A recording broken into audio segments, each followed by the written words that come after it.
Good afternoon, everyone. Thank you so much for joining us for this webinar. My name is Rachel Ruffalo, and I am with EdTrust West. We'd like to welcome you to this webinar on strengthening curriculum adoptions for math equity for multilingual learners and students of color.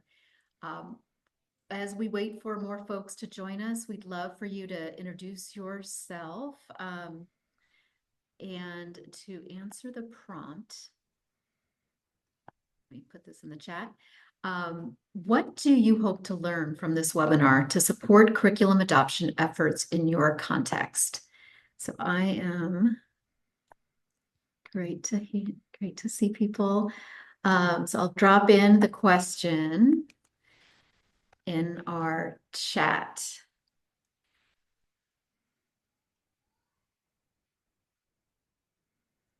Welcome, everyone. So great to see people joining us from all over the state.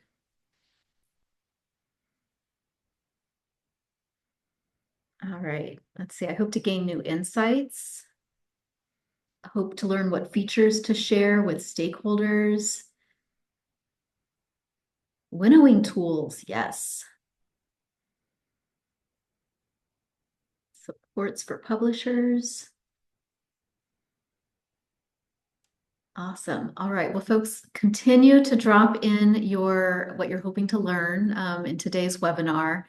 Again, we're really thrilled that you are here to join us. This is an important moment for us in California in our math instruction. So I'm going to go ahead and move us into our content. All right. So in today's webinar, you'll be hearing from speakers who will be discussing the importance of prioritizing the adoption of high-quality math instructional materials. As you know, or as you may know, it's been 11 years since the state went through an adoption process, and your district may have old materials, or you may be planning for something in the future. So it's really important to kind of focus on this right now at this moment. We'll be talking about the process and having an engaging and inclusive process to create that's grounded in a shared vision for math learning. We will be identifying essential curriculum components or talk about the importance of creating curriculum components must-haves that align with your vision and student needs. The importance of developing a comprehensive adoption and implementation plan that includes sustained professional learning. And we will also be talking about how to leverage tools that have been created by our coalition, as well as examples from districts and county offices through a really engaging panel. All right. So as you know, I'm going to take us back a little bit and situate where we are at this moment in where California has been on its journey to and through this process.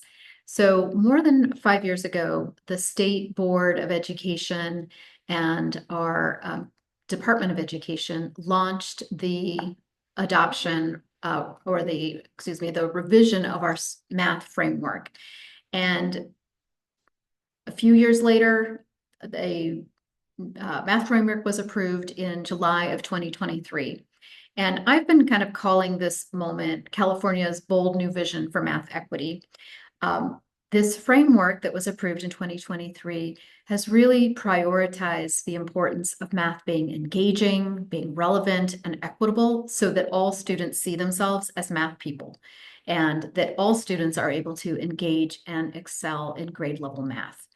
And one essential component to providing the support is the curriculum materials that teachers use with students. And so the next kind of phase in this process after the curriculum framework was approved was the state's adoption of curriculum materials. And so that was another 2 years. The state went through the process of inviting, reviewing, and finally approving a list of products that was just approved by the State Board of Education earlier this month. So now our attention turns to local adoption and knowing that districts, some are already engaged in this process, some will be engaging in this process soon. But now our attention turns to what can we do to support local decision makers. So now I will be introducing my colleague Alma Castro from the English Learner Success Forum to share more about the research behind why instructional materials matter, especially for multilingual learners and students of color. I'll pass it over to you, Dr. Castro. Thank you, Rachel, and welcome everyone to our time together as we think about our California's commitment to math equity for all students. And as we move into the next slide, we will see here that our current rate of progress in serving students of color and multilingual students must be met with action. This is a moment where education leaders can ensure our students have access to high quality instructional materials as one solution that is a proven strategy at supporting multilingual students and students of color. As you see in this data, at the current rate of progress, both Latinx and Black students will not be able to reach proficiency for many more decades. The math framework and current math adoption period represents a window of opportunity to directly address these inequities in mathematics. This moment demands bold leadership to ensure that locally we are engaging in a process to rule out inequities and meet the moment of multilingual students and students of color. We'll see that in our next slide, instructional materials matter for the over 1 million multilingual students that we serve in our California schools. 19% of California students are English learners or multilingual students, and 82% of our EL student population speaks Spanish. For decades, student performance outcomes suggest that achievement for our MLL students is unacceptably and persistently below grade level proficiency. So as we move into why do materials matter, we know that currently teachers spend anywhere between 7 to 12 hours per week searching for and creating instructional resources. Those resources that may be free or paid, drawing from a variety of sources. Some of these sources we know that are unvetted. For example, 96% may use Google, 75% we know that use maybe Pinterest, other 72% of materials on Teachers Pay Teachers that are very poor or not worth using. Materials matter because we want to make sure that our educators, our teachers that are working with our students every day focus on their craft of teaching and inspiring engagement in their learning. So on the next slide, we know that there is endless data that shows that when teachers use high quality materials, there are significant gains that are possible. Research reveals that high quality instructional materials matter. They can lower beginning teachers' cognitive load during the first year and ensure they stay with grade level content. We also know that switching to high quality instructional materials has the highest return on investment for schools than any other policy change. And when teachers don't have access to great materials, they search for them, as we shared online, often leading to inconsistent quality that impacts low-income students and students of color the most. We must work together to equip all of our educators, all of our teachers with the materials they need to support and help accelerate the learning for all students. We know that on the next slide, there is a mismatch between the instructional materials that districts buy and what teachers are using. This is related to the quality of materials and appropriateness for students. In a national teacher survey conducted by our organization at the English Learner Success Forum and San Diego State University, the teachers' voices were clear. revealing teachers don't have access to good materials and do not feel prepared to work with or teach multilingual students. Teachers feel this way, and we see the data on academic outcomes for multilingual students reflects this. I invite you today to reflect on what would teachers in your district or county say about the investments in curriculum materials at your local level? In addition to that, what does your local student achievement data say?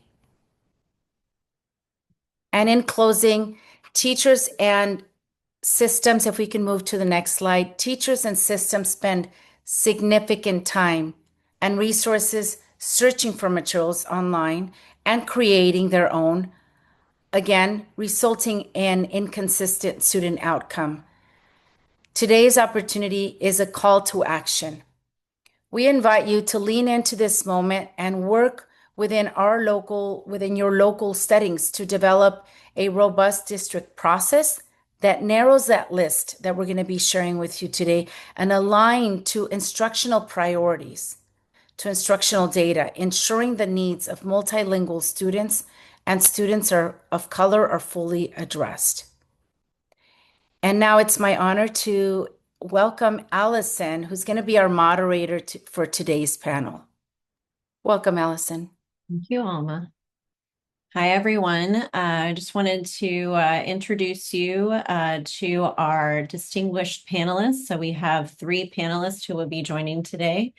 But first, I'm Allison Carter, Vice President at Unbound Ed, and have been working on supporting school districts in California on adoption for the last 10 years through our Cal curriculum work.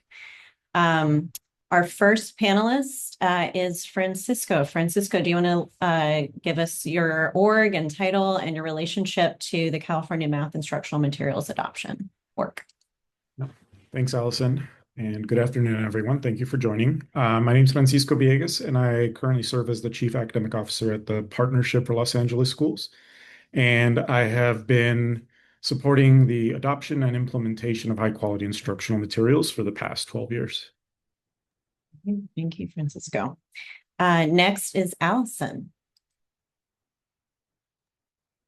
Good afternoon. I'm Dr. Allison Krasno. I work at the Contra Costa County Office of Education, where I'm the math coordinator, and I'm currently supporting all of our districts wherever they are in their adoption process. Thank you. All right, and Hilda. Hi, everyone. I'm Hilda Wright, and I work at the Kern County Superintendent of Schools. I am a content coordinator in mathematics, and I'm also the president-elect for the California Mathematics Council.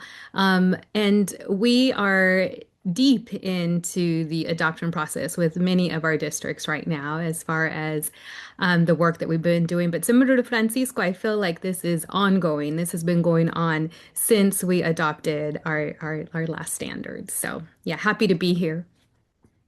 Thank you. All right, so the first question is just a quick whip around.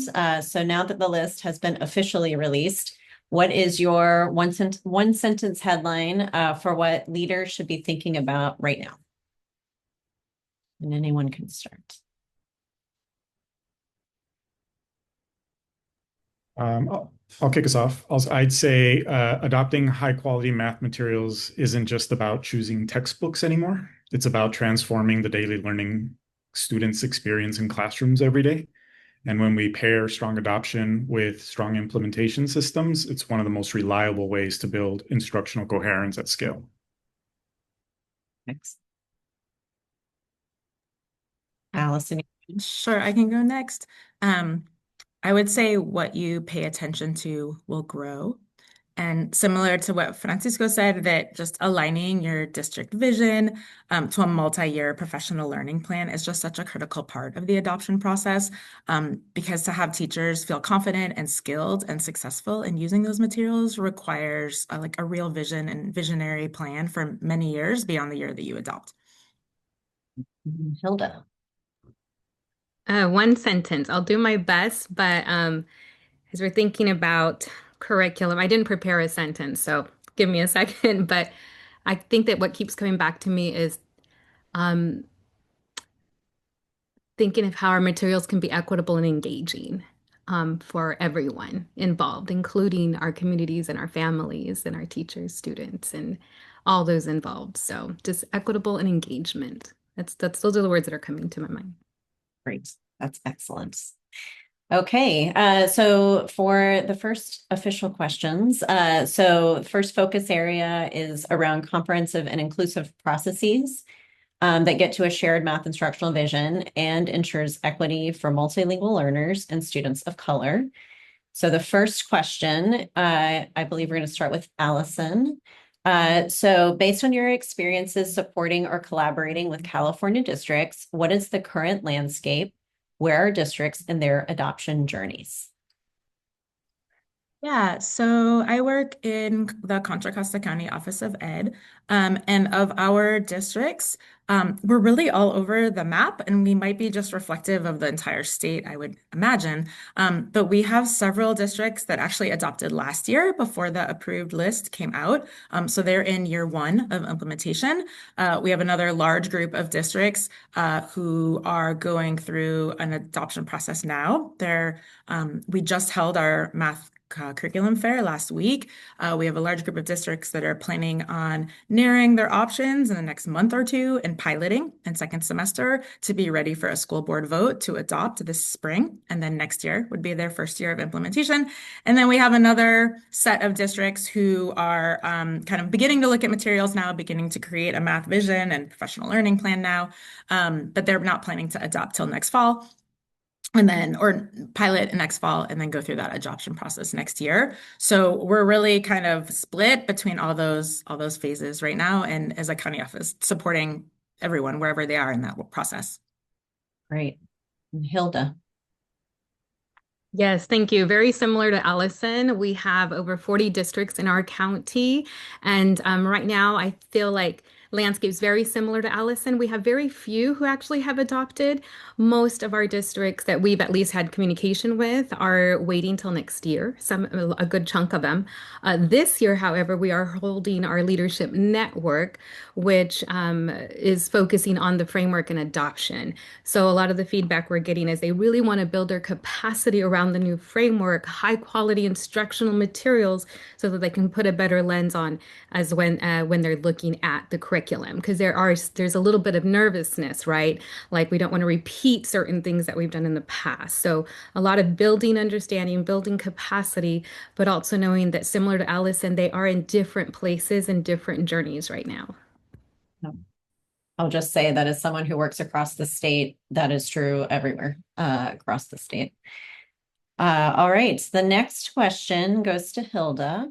So if a district is just starting out, what should leaders be thinking about as they start their adoption process? What opportunities should they leverage to ensure equity for multilingual learners and students of color? And what pitfalls should they avoid?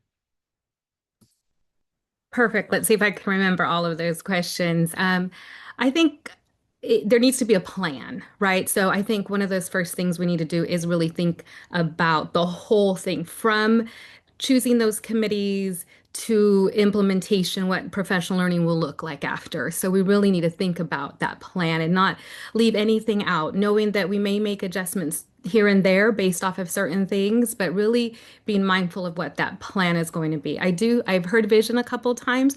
I think that every district or school needs to think about what math means to them. How do we value math? What is our belief around math? And so, yeah, that is the vision, but really those things should guide and kind of help us as we're making decisions throughout this. And then also thinking about who's going to show up at the table, which partners are going to be here, because also you want to make sure that everyone is there's this understanding of what that process looks like and what we're trying to accomplish, right? The thing that kept thinking about that I keep thinking about is the framework, is the 5 components of equitable and engaging mathematics. It is about the 3 dimensions of systemic change. And so I feel like the framework really is part of the learning and part of the process. So as people are thinking about adopting and the materials and the resources and the toolkit, you can't leave the framework out, right? And thinking about high quality instructional materials. The last thing I'll mention, you said pitfalls. I think it's going to be easy to go to what we've used in the past, but it's also I could see a pitfall like not having an implementation plan. So you get the books and then you follow page by page, but really thinking about professional learning, really thinking about making all these connections. What we don't want to repeat certain things, and we don't want people to have to go and supplement and look for other materials in other places. So really being mindful about the materials, the professional learning, and what implementation looks like, because it could be a pitfall. Yeah, I think that's everything. Yeah. And one thing that I was just thinking about when you were talking about implementation is also resourcing the purchasing of the materials, but also resourcing professional learning, and resourcing professional learning that is multi-year. So not just the 2-day, right, training. All right. So the next question goes to Francisco. So how can systems use this adoption cycle, not just to pick new materials, but use this as a launching point towards a future state of strengthened math instruction and learning and student math experience? Yeah, thanks, Allison. So this is something I feel very passionate about. So I'm gonna give you a long response here, but I'm gonna start with just first treat adoption as a systems change opportunity and not a procurement process. The materials that districts adopt will shape learning experiences for students and what they have access to for likely the next decade. So adoption is going to be sort of the foundation on which all effective implementation rests. So it does have to be thoughtful, like Ilda just alluded to. The second thing is it's really important to recognize that stronger math, high quality instructional materials than ever before are now available. This wasn't the case when the last framework was adopted in 2013.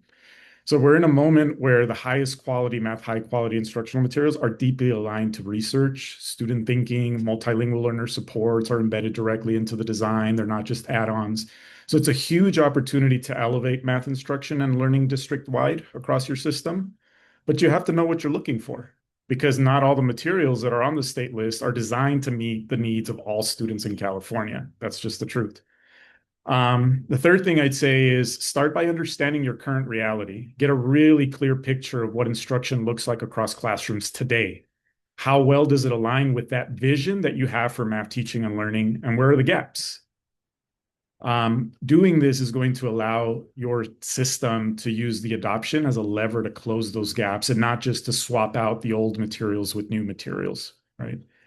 Next, I'd say prepare for implementation from day one. I'll be brief here because Ilda already spoke to this. Like this is the adoption process in the implementation science is actually part of the implementation process, right? It's embedded within. So starting with a clear and shared vision for math teaching and learning is going to be key. Having a clear plan, like Ilda pointed out, is going to be also really important. The quality of the materials you adopt is going to be important. The systems and structures that you build, for example, training for, I know we talk a lot about teachers, but it's also training for district leaders, training for school leaders. What's the PLC structures you have? What are the coaching structures? How do your ILTs work together? How are you going to progress monitor implementation? There are all these components that are embedded within the implementation science that'll be really important. And then you'll also have to think about the enabling conditions at schools, right? Do the right conditions exist for teachers to implement materials that might be very disruptive to what is currently happening? So if you view adoption as this first step in a multi-year continuous improvement effort, you can use this moment to strengthen instructional coherence, strengthen teacher practice, and the student experiences for years to come. So think of this as a launch point for realizing your vision. And let's say you're at a place where we don't have a clear articulated vision for math teaching and learning. No worries. Begin by asking yourself some really important questions, yourself and the stakeholders in your district. What do you want students to experience in your math classrooms? And which materials are going to help us make progress towards that vision that we articulate? And then finally, I want to be clear about one thing. If you have not done the work to lay the foundation for effective implementation of the materials that you plan to adopt and how those materials align with that instructional vision, very clearly, I would say don't adopt yet. If you haven't laid that foundation and you just purchase materials, you're going to run into a lot of implementation issues. And I'm speaking from experience because back in 2013, that's exactly what we did. And that led to a lot of frustration. It also led to a lot of learning that I'm hoping that you won't have to do with this new adoption. Well, that's great, Francisco. And I think the old adage of go slow to go fast really applies here, how important that is. And especially the systems building and the change, the fact that this is a systems change means that you need to take that time. Great. Okay, so we're going to switch focus areas. Now we're going to really focus our questions on winnowing the California list. We know it's a long list, and we want to winnow that to a short list for review and selection that ensures and focuses on the equity for multilingual learners and students of color. So the first question starts with Allison. So what recommendations do you have for narrowing the list to select materials that effectively support the assets and needs of multilingual learners and students of color? Yeah, first I want to really sort of, in my response, highlight a few things that both Francisco and Ilda said. So like, in terms of pitfalls, I think teachers in general, often when looking, will look for something that feels very comfortable to them if you haven't done this work up front that both of them spoke to. And so I think a pitfall is also like you tend to go with what's comfortable. And so you won't make change, right? If there's things you want to change about math teaching and learning, adopting curriculum won't make change if you just go with something that feels comfortable to what you're already doing. And so I think really, as both have said, but taking the time to do a lot of work up front around the pedagogical shifts that are in the framework, and really doing a data dive into your current realities with math teaching and learning. Like, what are you doing that's going really well with each of these student populations, with everyone? Like, what are you doing well? And then what do you want to shift? So like many county offices, I'm working with 7 of our districts that are going through that process right now in a series of learning. And we started with a self-assessment. And that self-assessment was around the 5 equitable practices for effective and engaging teaching from chapter 2 of the framework, but letting districts take that time to self-assess, like, where are you? And where do you want to be? And sort of then think about, okay, when I'm adopting, if I'm thinking about either of those 2 special populations or any of my groups of students, sort of what do I want to prioritize in this adoption? So when I'm looking at curriculum, like, what am I looking for? And having made choices as a team of, we want to prioritize this. So this is what we're looking for, and getting really clear on those things. I can give a few specific examples of some non-negotiables for certain of our districts. This is not something that's a non-negotiable for everyone, but certain things that have come up is that some districts really want to focus on the discourse aspect of the 5 equitable practices for effective and engaging teaching. Really focus on discourse. They want language routines that are embedded, but they don't want too many. They want like a few that are repeated in, from chapter to chapter, lesson to lesson, but a real focus on language routines to support their teachers.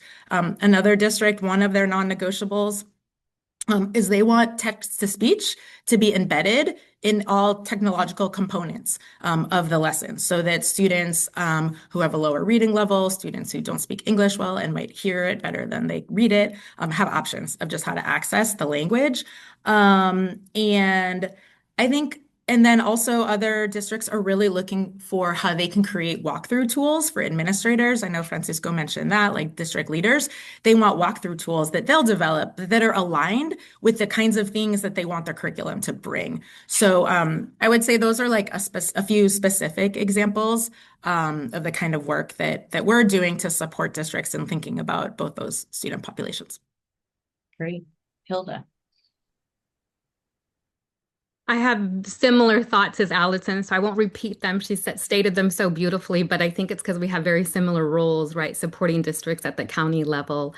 But I want to go even thinking about, thinking about your vision. Like, you have to have that vision. I think that that's going to really help you in how you narrow down the focus. We were working with a school recently, and they said something that's non-negotiable is we have dual here at in our district. So we have to have materials in Spanish. So that right there, like, may or may not take off your list. Another one was we have accelerated in middle school, right? The accelerated courses. So they're looking for a curriculum that will also support that. So there are certain things that you're going to have that are non-negotiables because of different structures and programs that you need. But I'm also thinking going back to the framework and thinking about specifically the three dimensions of systemic change, which I mentioned earlier, but I didn't actually state what they were. So if you're not familiar with those, it's asset-based, it's cultural and personal relevance, and it's active engagement. And so I'm thinking about the framework and how that influences the way you're making decisions, as well as the high quality instructional material definition. We use the one put out by all the partners, but that's another, I feel like that's a whole nother session I could talk about. But thinking about once you have that hat on, right, with all this learning, that when we're thinking about our students, I think language is necessary for mathematics. So when I'm looking at this curriculum or these textbooks, how does language show up? How are students interacting? Is it beyond the turn to a partner? Is there genuine, true, authentic collaboration and communication and understanding conceptually about concepts and positioning students as experts and allowing them to build a strong and deep connection with the math content. And also the cultural and personal relevance.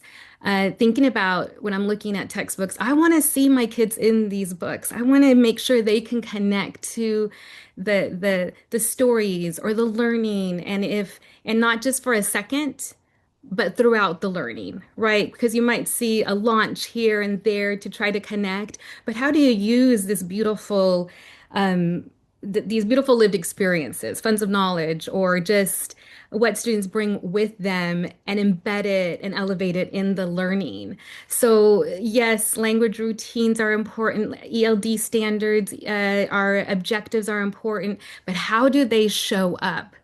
And are they throughout? And are they elevating our students as mathematicians? So, yes, there's some non-negotiables, but then really looking at the quality, right? Especially for all our students. How are we ensuring that that we believe in them and they can believe in themselves? So, hope that answers some of that for you. And I think just the emphasis of the double click on the non-negotiables are coming from that adoption committee's deep understanding and leadership's deep understanding of their context, right? And like what Francisco said earlier, there are many more high quality options now, but not every high quality option is going to be a good fit. Hilda, to your point, right, of really thinking about the particular experiences, right, that students are bringing, and that you really want to go through that process to really go deep with those non-negotiables to make sure that it aligns to the needs of your system and your schools and your students. All right, last question. And this goes to Francisco, how should districts use the process to prepare for further district review of a smaller set of materials, pilot and engagement with publishers? So after the winnowing process. All right, Francisco. Yeah, so I would say that what Ilda alluded to around the materials being available both in English and Spanish would actually cut that list down to a very short list. So if that's important to you, that's a quick way to winnow. I'm going to speak to something that I'm really passionate about that I've learned about just implementing a variety of different HQIM in math specifically. And as a former high school math teacher, I've learned that this is critically important. When we talk about language in the math classroom, this isn't just about multilingual learners. Language is critically important because of the shift with the standards in California in 2010 and the framework that came out in 2013. So I know we're talking about this new framework that was just released in 2023, but this is like knowledge that we've had for over a decade, that when we shifted from only teaching procedures to teaching math concepts and also to teaching students how to apply mathematics in the real world, that came with a huge language demand, right? This isn't just about access and multilingual learners. This is about all students should be in language-rich classrooms when they're learning mathematics. That is how you're going to get to the deep mathematical learning. So I want to make sure that we're thinking about language as a need across the board. And for multilingual learners in particular, they need it as a way to access not just the language, but also the content that they're learning.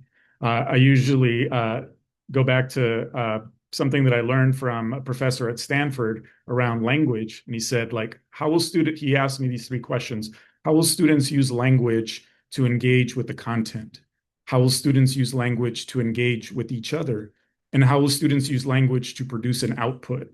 Right. So as we're thinking about these language-rich environments that we want to create, we have to think about what are the supports that are integrated, not on the, on the sidelines there, but integrated into the lesson plans that are in these high-quality instructional materials. What do those look like?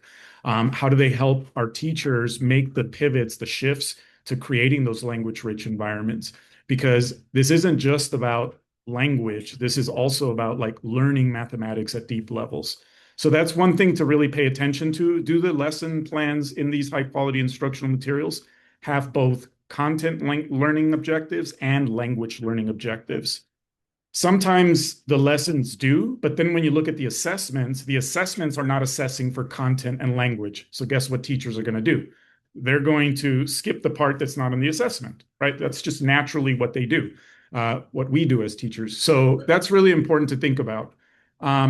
Obviously, are there clear supports for teachers that promote student thinking, that get students really thinking critically about the concepts and the mathematics that they're learning and how to apply those in the real world? We've already talked a lot about vision, but that's really, really important. But I want to talk a little bit about piloting. So once you've winnowed down the list and you're getting ready to pilot, it's really important to start thinking about what do teachers and leaders need during that pilot phase? How are you going to gather the data on the student experience and learning that is needed as they're looking at materials more critically? How are you going to ensure that pilots don't just become a popularity contest, which is often the case? And then how will you engage school leaders, teachers, families, and students in this process? So the idea here with your pilots is that it's supposed to be setting you up for a meaningful pilot, not just some surface level trying things out, right? You have to have, Allison alluded to these criteria that you need. That criteria is actually going to be important, not just when you're implementing, but when you're piloting as well, so that you're very clear on what you're looking for in the materials. And then the next thing I'd say is engage publishers strategically and with the purpose. So publishers will come with their own strategy because they're selling you a product, right? But you have to have your own strategy. What is it that you need in your district? So think, how are these materials going to support coherent instruction across classrooms in my district or in my school? Is math, language, and content truly integrated? Does every lesson plan include both content learning objectives and language objectives? Does every assessment include those? Do lessons include differentiated questions? That's a key one because I often hear, well, these materials weren't designed for my students. Well, having questions that are differentiated so that if students need an on-ramp, we have that. If students need to be pushed beyond what we're currently learning, teachers have that at the ready. And then think about how supports for multilingual learners are truly integrated. Think about the professional learning structures that accompany the adoption. Ask questions about that. How is the curriculum's design supports? How is it supporting your long-term implementation system in your district? So don't think as a publisher, as a salesperson, think of them as a partner, right? Like they should be partnering with you in the implementation phase as well. And finally, I'd say build towards implementation from the very beginning. Use your winnowing, narrowing, piloting, publisher conversations, all of these to prepare for the professional learning, the curriculum-based professional learning that you'll need to put in place, the enabling conditions that you'll need to put in place. So this will ensure that you're not just picking materials, but that you're actually preparing for successful long-term implementation and systems change that you're looking for. Thank you, Francisco. All right, we are running a little behind. So I am going to jump straight from here to our winnowing tool that we're going to share really quickly with you all, and then we're going to do Q&A with the panel. So you're not done yet, panel. All right, so winnowing tool. And sorry, apologies because I'm going to jump around a little bit. All right, so Unbound Ed is pleased to release our adoption toolkit phase 3. And part of the phase 3, or what we call phase 2, so we have a multi-phased, 5-phased adoption process. And phase 3 is the point in time that we've all just been talking about. So it is the point in time that an adoption committee has been formed, the instructional vision statement has been developed, you've done your discovery, and you're at the point of identifying your guardrails, winnowing, and creating review tools and getting to that point of narrowing to eventually get to a pilot, or however you decide to investigate your materials. So we have released, as of today, phase 3. Phase 3 of our work, and I will, again, apologies as I want to jump around a second.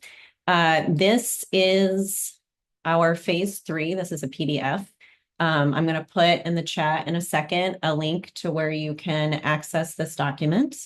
But this is, again, phase 3 of our toolkit. It's, you can see it's multiple pages, so I'm not going to go through everything with the group today. But you can see here on page 1, it talks about what are the steps in phase 3 of an adoption process, which I mostly just shared with everyone. And then there are tools for each part of this phase 3 process. So starting with the non-negotiables piece, again, based on your own context and your own data in your district, moves into, and then this is an evidence collection tool. So you put your material names here and your actual non-negotiables, which Allison and Hilda mentioned many options of what those could be here, and then you can complete that there. And then it moves into actual suggestions for how to go through a winnowing process. It also, so once you've finished winnowing, what we recommend is you're going from a very long list for the state of California. We recommend you winnow to about 4 titles. And then once you get to those 4, that you do a deeper dive with those 4 specifically. And this review tool section is a guidance document that will help you walk through developing that review tool and doing that more specific review against about 4 sets of materials. It's more of a page by page review, right? So it's a big lift. And then, and I'll just stop and say the winnowing tool piece, those non-negotiables are more yes, no questions. So is it available in Spanish? Is a great yes, no question. So you should be able to get through that more easily and quickly. And then this process is a bigger lift.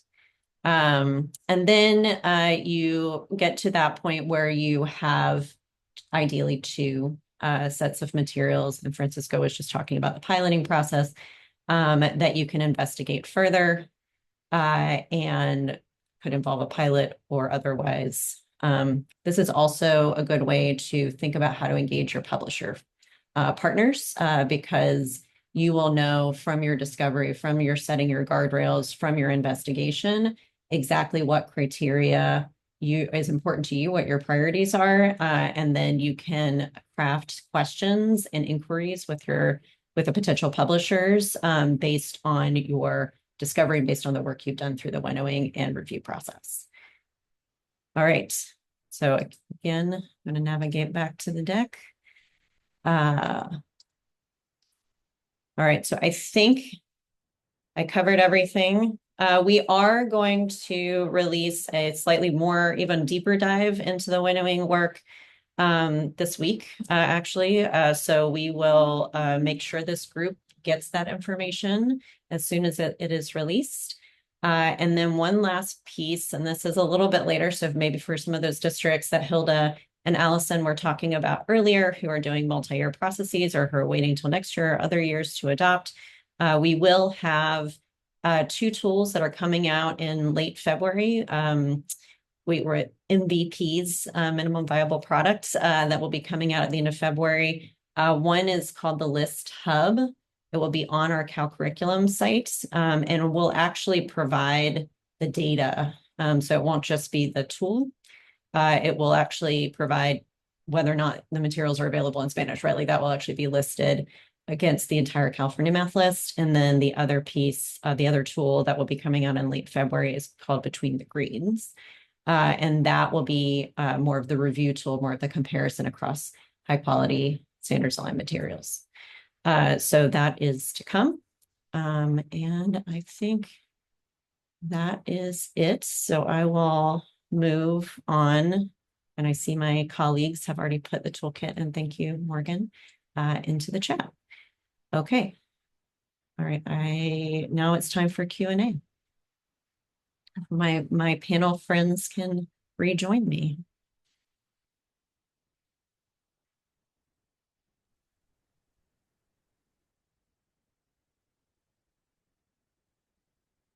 All right. First question for this group. We have one. So what accommodations and supports can we reasonably expect for immigrant students new to the English language? Does anyone have a response to that?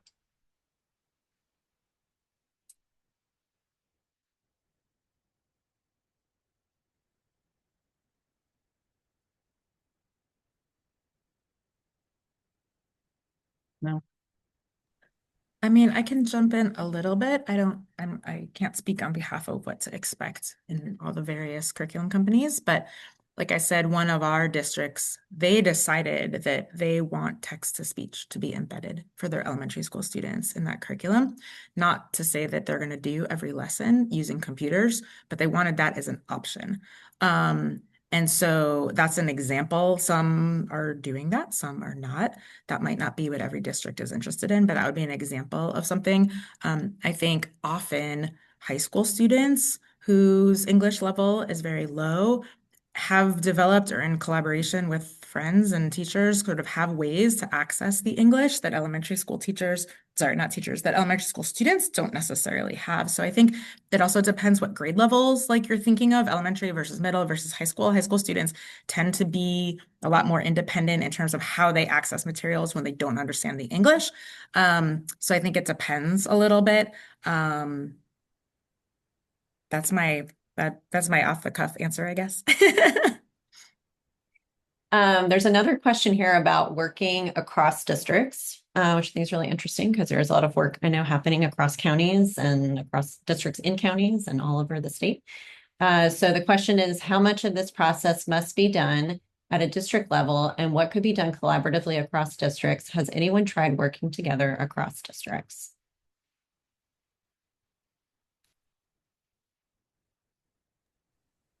I can share just a little bit. Like we're running our leadership network, and right now we have 20 of our districts that are showing up. And what we did is we did try to group them by region more than anything because they have some similarities, hoping that they can do a little bit more collaboration. So as they're learning, they're also talking and collaborating. And then we are and again, I know that we've created that space for them, but I would hope that districts could communicate with each other and share or talk to each other about what's working, what's not working, or where they need support, or what they're trying. So, like I said, I know we've created the space, and I do think that's helpful because they are able to share certain things, or they may not have thought about something, and so that's really, really helpful. Can I go back, Allison, though, to the first question? I was writing that they were talking about accommodations and support. Was that correct? Yes. Yes. Okay, yeah. I mean, I would hope that most of the curriculum will have and being an English learner myself, and knowing how to give access, as a math teacher, I was always able to translate to Spanish because that's my primary language. But my hope would be that to give students access, that especially for non-English speaking students that are coming in, that we have some sort of ability to translate in these curriculums, and that's just the first thing that came to my mind. And I am thinking of a non-English speaker. So, and every textbook, my hope would be that there's a lot of support for language support, especially for multilingual learners. So I'm hoping that that also will be evident in the books that you're reviewing and looking at. This is connected as like supplemental materials. So when or ever should a district purchase additional materials to address gaps of the main math curricula, particularly for multilingual learners? Does anyone have thoughts about that?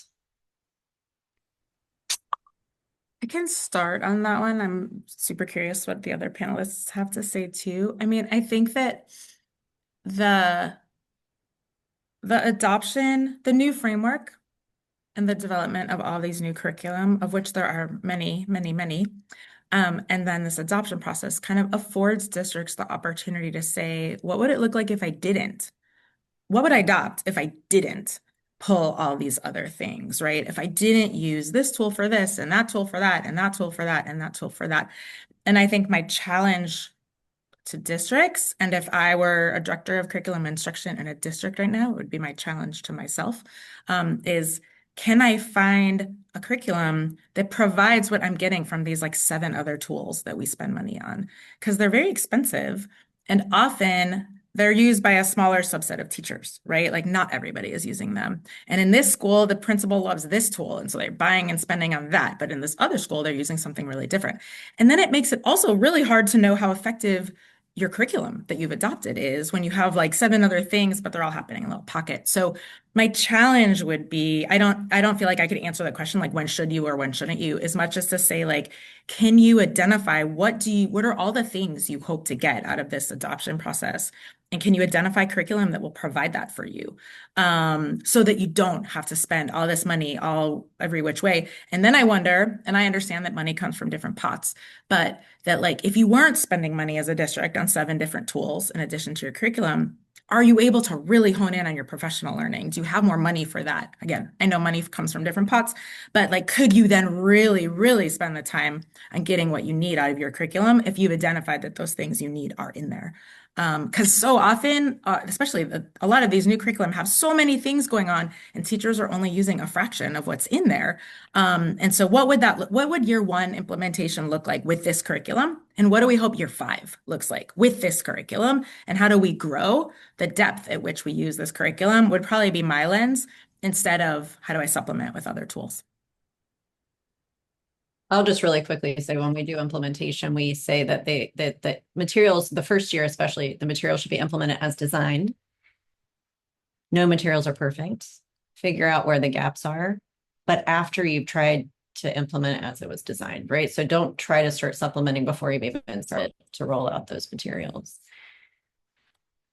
All right, well, we are at overtime.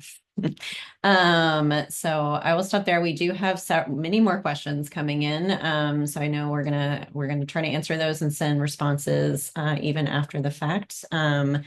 And I also know that we're getting everyone the PDF of the toolkit because I know there were issues accessing it. So that's in the chat. So thank you, Morgan, for that. So now we're going to transition to Jeanette. Thank you, panelists. Of course, team. So just before we close, really just on behalf of the High Quality Instructional Materials Learning Partners Coalition, I just really want to extend a heartfelt thank you to our panelists and our speakers for the expertise that they brought to today's conversation, and really thank all of you for being a part of the space. We really see this as a start of an ongoing partnership. If you would like to learn more about our coalition, and stay connected with us, on this slide, you're going to see 2 QR codes. The one on the right will take you to our coalition newsletter, where we share events, learning opportunities, and timely resources. The QR code on the left links a folder full of additional materials tied to today's session. We hope that you'll stay engaged with us and continue building this work together. Appreciate everyone and have a good rest of your afternoon.